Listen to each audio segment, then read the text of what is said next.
Let's start by looking back. 9/11 began as a clear, beautiful morning. Then, at 8:46 a.m., hijackers flew American Airlines Flight 11 into the North Tower of the World Trade Center, hitting between the 93rd and 99th floors. 17 minutes later, United Airlines Flight 175 crashed into the South Tower. At 9:37, American Airlines Flight 77 slammed into the west wall of the Pentagon, delivering a blow to America's symbol of military might. But the attack wasn't over yet. United Airlines Flight 93 took off from Newark International Airport. After hijackers stormed the cockpit, passengers and crew members, including Fort Myers flight attendant Cece Lyles, began calling their loved ones. Please tell my children that I love them very much. I hope to be able to see your face again, baby. Those on board fought back. The plane crashed in Shanksville, Pennsylvania at 10:03. A terrorist rampage lasting less than 2 hours, leaving a lifetime of scars. The plane has crashed into the World Trade Center. Oh my goodness. Oh God. There's a second plane hitting the World Trade Center. It was the defining moment of his presidency, definitely. That day, the days that followed, the entire rest of his presidency was all about 9/11. And every year, we remember.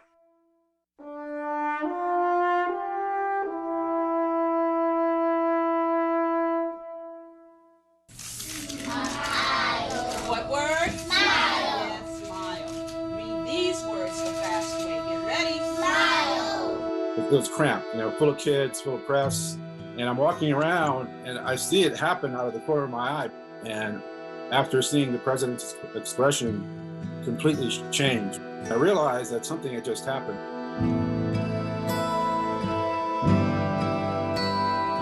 The entire time I'm thinking of just, I was in kind of autopilot, pure adrenaline, trying to not overprocess what was happening because I knew that every picture would be important. Every emotion, every expression, every person in the room had a story, had something to do with the president's reaction.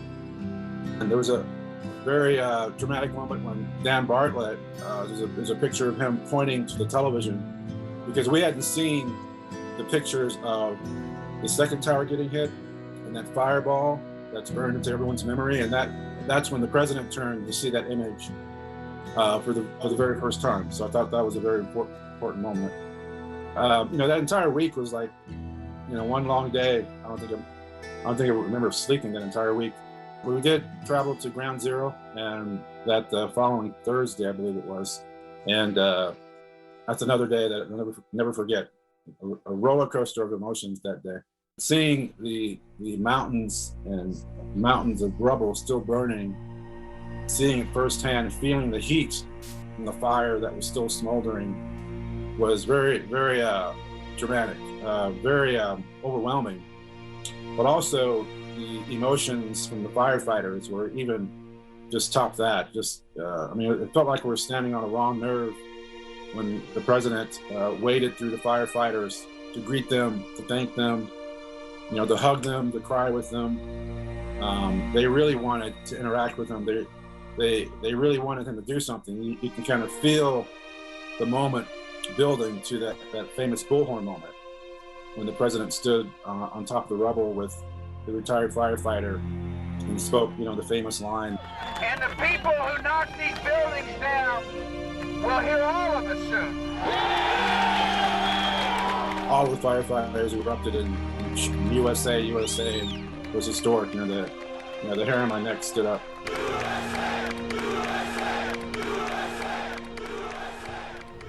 I can't hear that without the hair on my arm standing up either. No, I've seen that story a couple of times this week already, and it just gives me chills every time. It does, yeah. The once taboo topic, now coming out from the shadows. We've tried to destigmatize the issue of mental illness. Depression, anxiety, stress, and so many more. It's an everyday battle Folks don't understand. A battle without bounds. No age limit, and no one is immune. Each one of us inside is struggling. But now we're breaking through the stigmas. Empowering you to take back your life.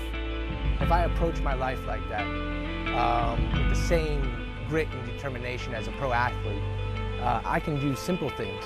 In this special report, Mental Health, Your Mind Matters. Good morning, and thank you for joining us.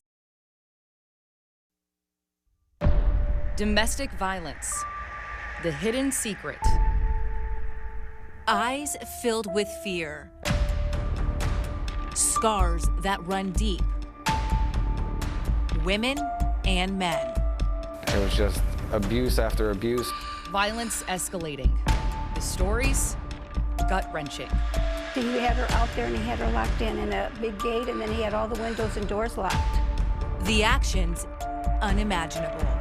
In his fifth marriage, he ended up killing his wife, his 16-year-old stepdaughter, and then himself. But she's alive to tell the story and doesn't want you to lose hope. Secrets make us sick, and you're not alone.